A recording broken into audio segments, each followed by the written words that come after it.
Telangana rising global summit లో పెట్టుబడులు వెల్లువెత్తాయి. తొలి రోజు ప్రభుత్వం అంచనాలకు మించి ఎంఓయూలు చేసుకుంది.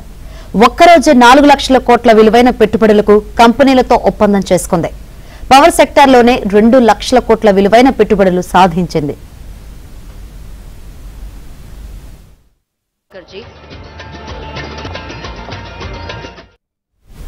ఆసియా దేశాలకు చెందిన 2 కీలక కంపెనీలతో ఒప్పందాలు జరిగినట్లు మంత్రి ఉత్తమ్ కుమార్ రెడ్డి వెల్లడించారు. సింగపూర్ కు చెందిన ఏజీఐడీసీ కంపెనీ 70,000 కోట్లతో ఒప్పందం కుదుర్చుకున్నట్లు తెలిపారు. ఈ సంస్థ ఏఐ ఆధారిత డేటా సెంటర్లు ఏర్పాటు చేస్తుందన్నారు. వియత్నాం కు చెందిన విన్ గ్రూప్ తో 27,000 కోట్ల ఒప్పందం జరిగిందన్నారు. ఈ సంస్థ రాష్ట్రంలో సోలార్ ప్లాంట్లు, ఈవీ, ఎనర్జీ స్టోరేజ్ ఏర్పాటు చేయనుంది. ఏషియా దేశాలతో ఆర్థిక భాగస్వామ్యంపై గ్లోబల్ సమ్మిట్ లో చర్చ జరిగింది. ఈ చర్చలో సింగపూర్, థాయిలాండ్, వియత్నాం ప్రతినిధులు పాల్గొన్నారు.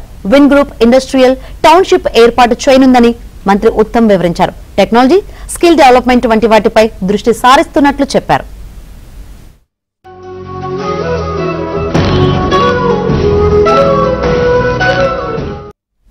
అంబానీ కుటుంబం నిర్వహిస్తున్న బంతారా నేషనల్ జూ పార్క్ ఫ్యూచర్ సిటీలోనూ ఏర్పాటు కానుంది.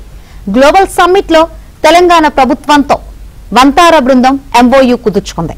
గుజరాత్ లోని జామ్నగర్ లో వంతారా నేషనల్ జూ పార్క్ ఉంది.